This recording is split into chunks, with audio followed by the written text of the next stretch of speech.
pagmati ko talaga, not doing enough. Nakukulangan akong maray sa programa ng syudad, pag-abot sa drugs. Pag-enforcement kaya, PNP yan. Pero dapat si synergy kasi trabaho pang PNP sa City Hall, maray. Gulpi na akong parasang information ni Colonel Farinas. In fact, gulpi kita nakukuha ng mga information na halimbawa nagrereklamo sa barangay na ang pinaka-problema ni Gulminda si asset kang police.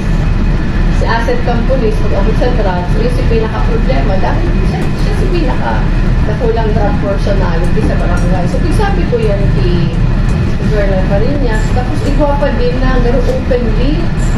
Hindi ko rin sasabihin kung anong barangay, pero sinabi ko rin sa mga reports. Gano'n nasanay. Ang mga